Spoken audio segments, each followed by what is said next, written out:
उम्मीद करते हैं आप सब बिल्कुल सही होंगे, आपकी तैयारी भी बहुत अच्छी चल रही होगी। आज आपके लिए बहुत ही महत्वपूर्ण क्लास होने वाली है, क्योंकि जो आपकी परीक्षा जनवरी में हुई थी उसका सॉल्यूशन आपको हम प्रोवाइड कराएंगे। और वो भी सब्जेक्ट आपका रहेगा सीडीपी के जो आपके 30 क्वेश्चन थे, वो 30 क्वेश्चन हम आपको इस वीडियो में बहुत ही अच्छे से एक्सप्लेन करते हुए बताएंगे। तो वीडियो को लास्ट तक ज़रूर देखना, ताकि आपकी आने वाले एग्ज़ाम में इस वीडियो से थोड़ी बहुत हेल्प हो सके। आपको 2-3 क्वेश्चन हो सकता है यहीं से देखने को मिले, क्योंकि सारे क्वेश्चन इस सेट में जो जनवरी में पूछे गए थे बहुत ही महत्वपूर्ण हैं, जो कई बार रिपीट हो चुके हैं पेपर में। तो चलिए देखते हैं पहला क्वेश्चन आपका क्या कहता है। डैश यानी खाली स्थान है, उन्मुखी लक्ष्य विद्यार्थियों को लंबे समय तक आंतरिक प्रेरणा देगा। कौन सा जो उन्मुखी लक्ष्य है हमारा विद्यार्थियों को लंबे समय तक आंतरिक रूप से प्रेरणा देगा? तो अधिगम, फिर है परिहार, फिर है प्रतियोगिता, फिर है प्रदर्शन। तो जो हमारा प्रदर्शन होगा, प्रदर्शन उन्मुखी जो लक्ष्य होता है, ये विद्यार्थियों को लंबे समय तक जो है आंतरिक प्रेरणा देगा। तो आपका जो फर्स्ट का ऑप्शन नंबर डी बिल्कुल राइट हो जाएगा। आगे देखते हैं क्वेश्चन नंबर सेकंड आपका क्या कहता है। गतिशील दिव्यांगता निम्नलिखित में से किस क्षेत्र में चुनौती पैदा करती है? एकाग्रता आधारित खेलों में भाग लेने में? नहीं। समस्या समाधान कौशल सीखने तथा उनका प्रयोग करने में? नहीं। वस्तुओं के स्थानांतरण संबंधित विशिष्ट क्रियाकलापों का कार्यान्वयन करने में? इसमें जो है ये चुनौती पैदा करती है कौन? गतिशील दिव्यांगता। तो आपका सेकंड का ऑप्शन नंबर सी बिल्कुल सही हो जाएगा। आगे देखते हैं थर्ड नंबर क्वेश्चन क्या कहता है। विकास का वह चरण जब कोई जीव सबसे तेजी से किसी विशेष कौशल या विशेषता को प्राप्त कर सकता है, तो क्या कहलाता है? यानी विकास का वह कौन सा चरण है जिसमें कोई भी जीव है वो बहुत तेजी से किसी विशेष कौशल को सीख लेता है, तो प्राप्त कर लेता है, उसकी विशेषता को प्राप्त कर सकता है। कोई भी कौशल होगा तो उसकी जो है विशेषता को प्राप्त कर सकता है बहुत ही तेजी से। तो वह विकास का कौन सा पहलू होता है? तो देखते हैं, समीपस्थ विकास का क्षेत्र, या विकासात्मक विलंब, या संज्ञानात्मक स्थिरता, या संवेदनशील अवधि।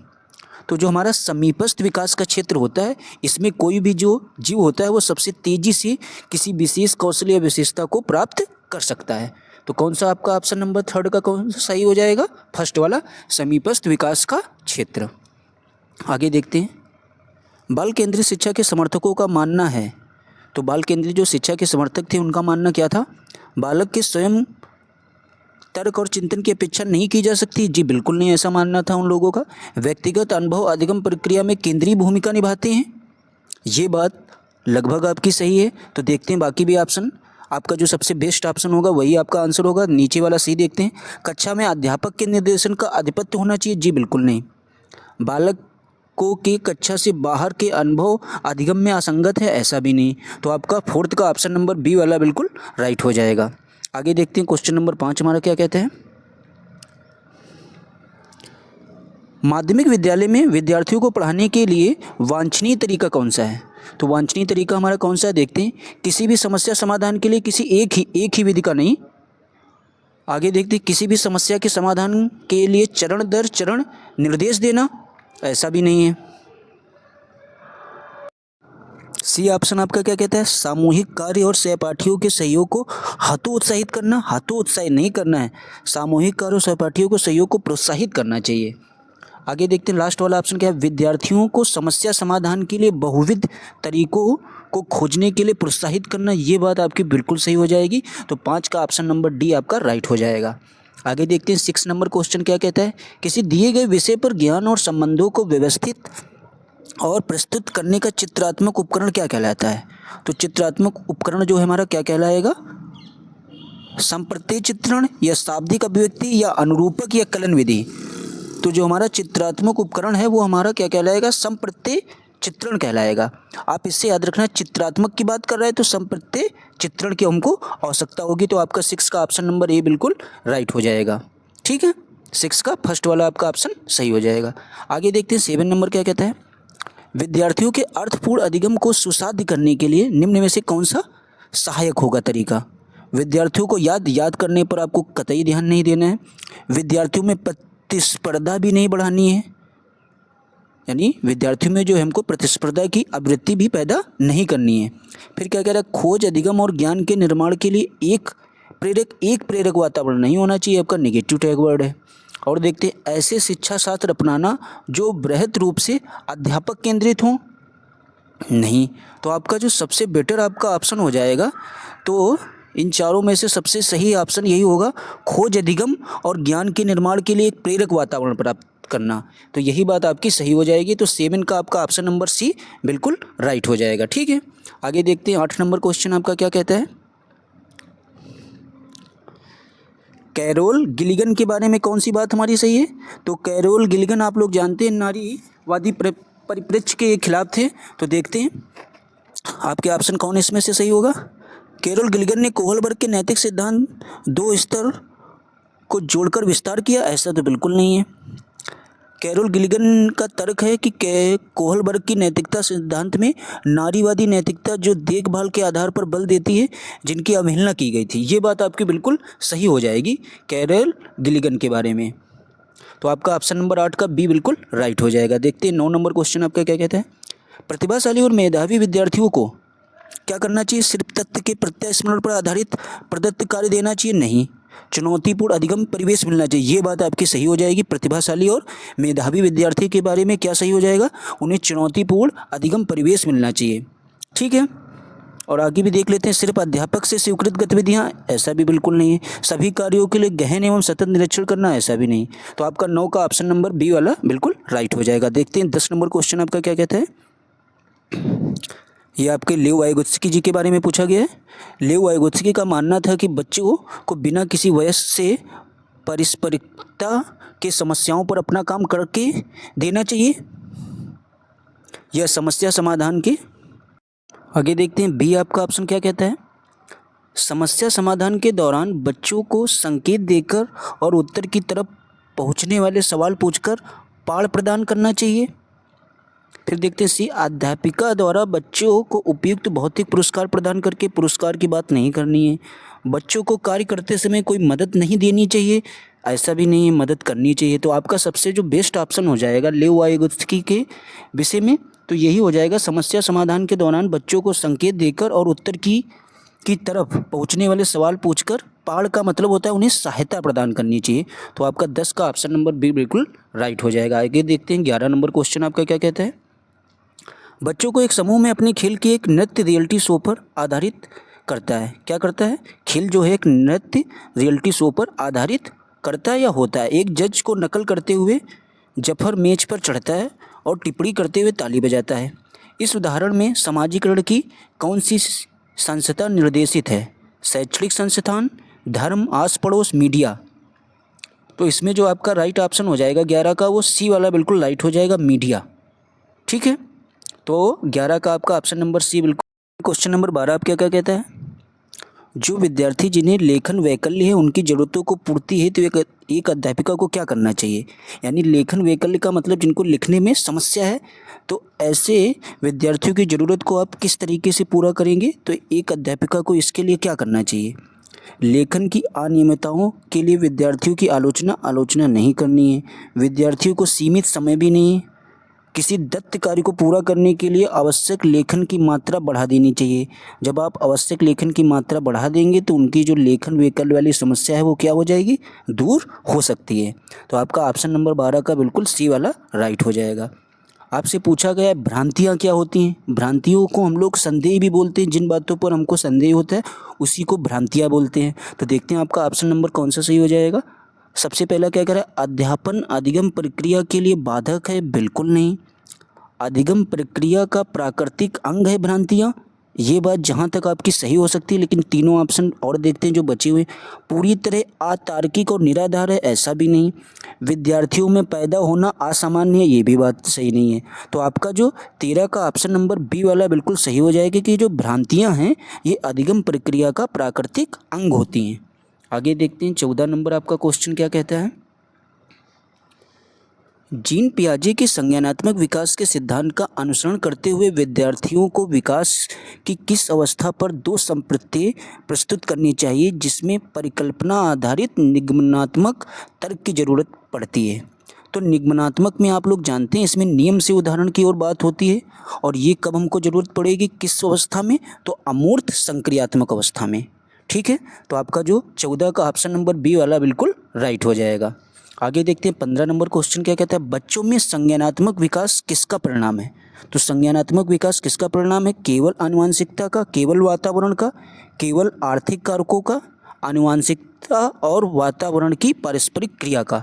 तो सबसे आपका बेस्ट ऑप्शन डी वाला हो जाएगा। दोनों चीज़ों का ये जो हमारा संज्ञानात्मक विकास का जो परिणाम होता है ये आनुवंशिकता और वातावरण दोनों के परिणाम होता है। तो आपका 15 का ऑप्शन नंबर डी बिल्कुल सही हो जाएगा। आगे देखते हैं 16 नंबर क्वेश्चन क्या कहता है, एक प्रभावी अध्यापक क्या होता है। गलत उत्तरों के लिए विद्यार्थी को दंडित करता है, नहीं। ज्ञान को ज्यों का त्यों पुनरुत्पादन पर बल देता है, ऐसा भी नहीं। अपने विद्यार्थियों की भावनात्मक आवश्यकताओं का ध्यान रखता है। ये बात जहाँ तक आपकी सही है। आगे देखते हैं, अविभेदित अनुदेशन और मानवीकृत आकलन पर बल देता है, जी बिल्कुल नहीं। तो आपका 16 का ऑप्शन नंबर सी बिल्कुल राइट हो जाएगा। देखते हैं 17 नंबर क्वेश्चन क्या कहता है, माध्यमिक विद्यालयों में लिंग भेद को दूर करने हेतु निम्न में से कौन सा मददगार रहेगा। कौन सा जो आपके माध्यमिक विद्यालयों में लिंग भेद होता है उसको दूर करने के लिए सबसे मददगार आपका ऑप्शन कौन सा सही रहेगा। देखते हैं पहला ऑप्शन क्या कह रहा है, जेंडर आधारित आसान व्यवस्था को बढ़ावा देना, जी बिल्कुल नहीं। जेंडर अनुवृत्ति भूमिकाओं पर बल देना, जी बिल्कुल नहीं। जेंडर प्रारूपों का प्रतिरूपण करना, ऐसा भी नहीं है। आपका लास्ट ऑप्शन क्या कह रहा है, जेंडर रूढ़िवादियों में लचीलेपन को बढ़ावा देना, ये बात आपकी बिल्कुल सही हो जाएगी। तो आपका 17 का ऑप्शन नंबर डी बिल्कुल राइट हो जाएगा। देखते हैं 18 नंबर क्वेश्चन क्या कहता है, निम्न में से कौन सा सवाल विद्यार्थियों में अधिसंज्ञान कौशलों को बढ़ावा देने में मददगार होगा। तो देखते हैं कौन सा ऑप्शन मददगार होगा किसके लिए, अधिसंज्ञान कौशलों को बढ़ावा देने के लिए। पूछा गया है पानी का रासायनिक सूत्र क्या है। आप देखेंगे इसका एक सटीक जवाब होगा। तो ये जो है हमारे अधिसंज्ञान कौशल को बढ़ावा नहीं देगा। एक पारिस्थितिकी तंत्र के विविध घटक क्या हैं, इसमें भी आपका एक फिक्स आंसर होगा। फिर पूछ रहा है कि दिए गए सवालों को सुलझाने के लिए आपने क्या सोपान अपनाए। इसके जो है आपके बहुत सारे आंसर हो सकते हैं, इसके जवाब हो सकते हैं। तो यही जो है हमारा अधिसंज्ञान कौशल को बढ़ावा देने में मदद करेगा। तो आपका 18 का ऑप्शन नंबर सी बिल्कुल राइट हो जाएगा।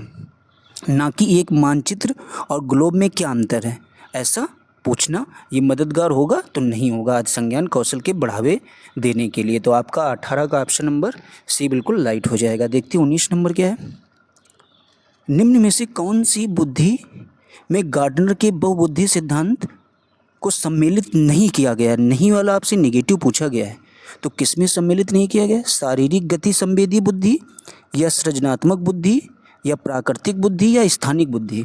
तो किस में जो है गार्डनर के बहुबुद्धि सिद्धांत को सम्मिलित नहीं किया गया है। तो आपका ऑप्शन नंबर जो है बी वाला बिल्कुल सही हो जाएगा। सृजनात्मक बुद्धि में जो है वो गार्डनर के बहुबुद्धि सिद्धांत को सम्मिलित नहीं किया गया है। तो 19 का आपका सही जवाब कौन सा हो जाएगा, बी वाला। आगे देखते हैं 20 नंबर क्वेश्चन आपका क्या कहता है, विद्यार्थियों में संप्रत्ययात्मक अधिगम हेतु एक अध्यापिका को निम्न में से किसका प्रयोग टालना चाहिए। तो किसका प्रयोग टालना चाहिए, अगर आपको संप्रत्ययात्मक अधिगम को बढ़ावा देना है या उसको सिखाना है तो किस तरीके का प्रयोग आपको नहीं करना चाहिए। विषयों को जटिल से सरल क्रम में लगाना,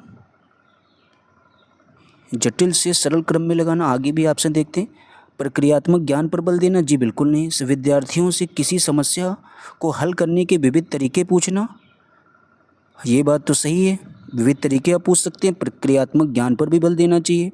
फिर क्या कह रहा है, उपसंप्रत्तियों में संबंध स्थापित करने के लिए विद्यार्थियों को प्रोत्साहित करना, ये भी बात सही है।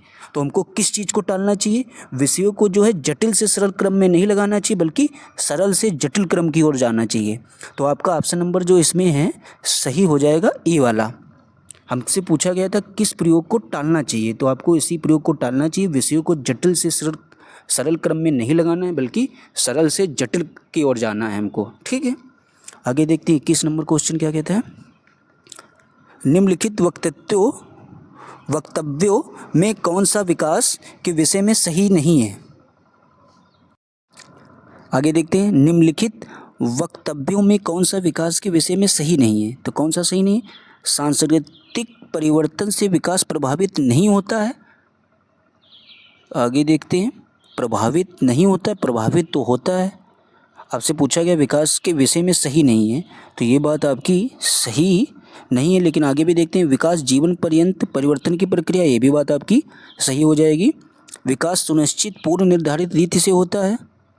विकास बहुआयामी और बहुमुखी होता है, ये भी बात तो आपका कौन सा विकास के विषय में सही नहीं है कि सांस्कृतिक परिवर्तन से विकास प्रभावित नहीं होता है जी बिल्कुल, ये बात आपकी गलत है। तो आपसे नेगेटिव पूछा गया है, तो आपसे नेगेटिव उत्तर देना है आपको। तो 21 का आपका फर्स्ट वाला ऑप्शन यानी ए बिल्कुल राइट हो जाएगा। देखते हैं 22 नंबर क्वेश्चन जो आपके कथन और तर्क का है।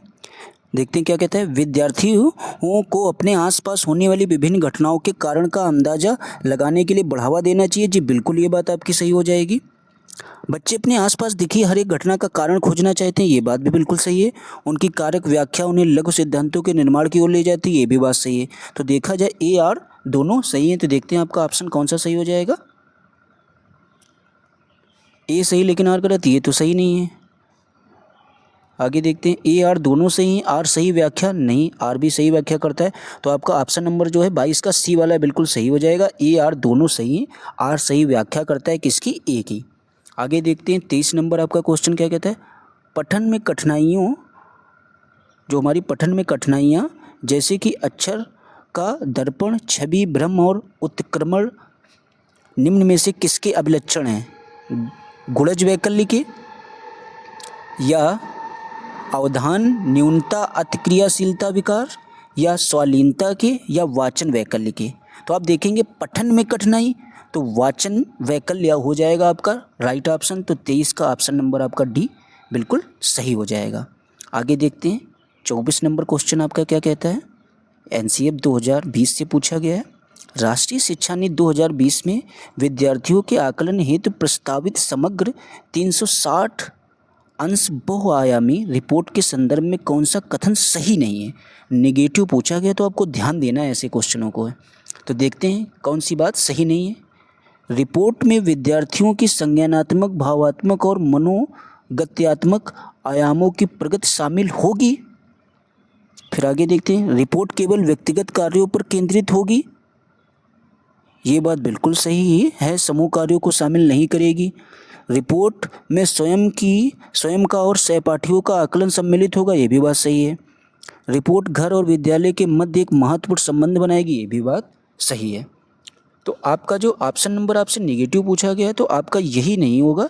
एनसीएफ 2020 के विषय में विद्यार्थी के आकलन हित की रिपोर्ट में जो है विद्यार्थी की संज्ञानात्मक, भावात्मक और मनोगत्यात्मक आयामों की प्रगति शामिल होगी, ये बात बिल्कुल सही नहीं। तो आपका 24 का ऑप्शन नंबर फर्स्ट यानी ए वाला बिल्कुल राइट हो जाएगा। आगे देखते हैं 25 नंबर क्वेश्चन क्या कहता है। विद्यार्थियों में समालोचनात्मक सोच का मूल्यांकन करने का प्रभावी तरीका कौन सा होगा। तो देखते हैं कौन सा सबसे प्रभावी तरीका होगा। बच्चों को प्रश्न पूछने के लिए प्रोत्साहित करना और उनके जवाबों का विश्लेषण करना, ये बात तो बिल्कुल सही हो जाएगी समालोचनात्मक सोच का मूल्यांकन करने के लिए। लेकिन आगे भी ऑप्शन देखते हैं, हो सकता है इससे कोई बेस्ट ऑप्शन हो। विद्यार्थियों द्वारा पाठ्य पुस्तक में नकल, जी बिल्कुल नहीं। विद्यार्थियों द्वारा पुनरावृत्ति की परिशुद्धता और प्रत्यास्मरण का आकलन करना, ये भी नहीं सही है। या देखना कि शिक्षक द्वारा दिए गए प्रत्यक्ष निर्देश को बच्चे कितना ध्यान से सुनते हैं, ये भी बात आपकी गलत हो जाएगी। तो आपका 25 का ऑप्शन नंबर ए वाला बिल्कुल सही हो जाएगा। आगे देखते हैं 26 नंबर क्वेश्चन क्या कहता है। सामूहिक एकालाप की अवधारणा किसके द्वारा दी गई थी। तो जो हमारा सामूहिक एकालाप की अवधारणा है, ये जो है जीन पियाजे के द्वारा दी गई थी। किसके द्वारा, मोस्ट इंपॉर्टेंट क्वेश्चन, इसको जरूर तैयार कर लेना। सामूहिक एकालाप की अवधारणा किसके द्वारा दी गई थी, जीन पियाजे के द्वारा। आगे देखते हैं 27 नंबर क्वेश्चन क्या कहता है। अध्यापिका को नए संप्रदायों को बच्चों के पूर्व अनुभवों से जोड़ने का प्रयत्न करना चाहिए, ये बात देखी जाए तो आपकी बिल्कुल सही है। जो अध्यापिका है उसको जो नए संप्रदायों को बच्चे के पूर्व अनुभवों से जोड़ना चाहिए, ये तो बात आपकी सही है। अधिगम एक निरंतर प्रक्रिया है जो विद्यालय के बाहर भी होती है, ये भी बात आपकी सही है। तो देखा जाए दोनों बातें सही हैं, तो ए और आर दोनों सही हैं और आर सही व्याख्या करता है किसकी, ए की। तो आपका 27 का ऑप्शन नंबर ए वाला बिल्कुल राइट हो जाएगा। देखते हैं 28 नंबर क्वेश्चन हमारा क्या कहता है। एक अध्यापिका को अधिगमकर्ताओं की पसंदीदा अधिगम शैलियों से संबंधित व्यक्तिगत विभिन्नताओं को खाली स्थान क्या करना चाहिए। जो उनकी व्यक्तिगत विभिन्नताएं हैं उनको क्या करना चाहिए, अनदेखा करना चाहिए, का परिवर्जन करना चाहिए, का सम्मान करना चाहिए, को खारिज करना चाहिए। तो आपका 28 नंबर जो है इसका सही ऑप्शन हो जाएगा, उनकी विभिन्नताओं का हमको क्या करना चाहिए, सम्मान करना चाहिए। इंपॉर्टेंट क्वेश्चन है, इसको भी आप देख जरूर लेना। आगे देखते हैं 29 नंबर आपसे क्वेश्चन क्या पूछता है। एक वाइगोत्स्कीयन कक्ष में सहपाठियों का एक समूह किसी सामान्य लक्ष्य पर पहुंचने के लिए कार्य कर रहा है। इस स्थिति में वो खाली स्थान में व्यस्त होंगे। पारस्परिक अध्यापन, आंतरवाक या पाढ़ या सहयोगिक अधिगम। तो किसमें अगर बात देखें, वाइगोत्स्कीयन की बात हो रही है, यानी लेव वाइगोत्स्की से संबंधित क्वेश्चन है। तो लेव वाइगोत्स्की हमारे किस पर बल देते हैं, तो आपको पता होना चाहिए पारस्परिक अध्यापन पर। ठीक है, तो आपका ऑप्शन नंबर 29 का ए वाला बिल्कुल राइट हो जाएगा। आगे देखते हैं दिव्यांग विद्यार्थियों के समावेशन के लिए क्या जरूरी है। तो दिव्यांग विद्यार्थियों के लिए समावेशन के लिए जो हमको जरूरी होगा, सबसे गैर भेदभाव, उनके साथ किसी भी प्रकार का भेदभाव नहीं करना है। तो आपका देखा जाए फर्स्ट ही वाला ऑप्शन सही हो जाएगा। आगे भी देख लेते हैं क्या है। अगम्य मूलभूत संरचनाएं, जी बिल्कुल नहीं जरूरी है। अवसरों की असामान्यता, ये भी नहीं। सहभागिता में अवरोध, तो आपका जो 30 का है ऑप्शन नंबर ए वाला बिल्कुल राइट हो जाएगा। जो ये आपका पेपर था, ये आपका जनवरी में हुआ था 2022 में। तो आप देखेंगे सारे क्वेश्चन रिपीट होते रहते हैं सीटेट में। तो इस वीडियो को ज़रूर देख लेना, आपको एग्जाम से पहले इस वीडियो से बहुत ही हेल्प मिलेगी, क्योंकि इसमें लगभग हर एक मनोवैज्ञानिक से संबंधित आपके सेट में क्वेश्चन था। तो प्लीज़ अगर आपको हमारी वीडियो पसंद आई हो तो चैनल को लाइक शेयर सब्सक्राइब जरूर कर देना। आपका जब तक एग्ज़ाम होगा, जितने भी आपके प्रीवियस ईयर क्वेश्चन पेपर कराए गए थे वो सारे आपको जब तक प्रोवाइड करा देंगे। तो थैंक्स फॉर वॉचिंग।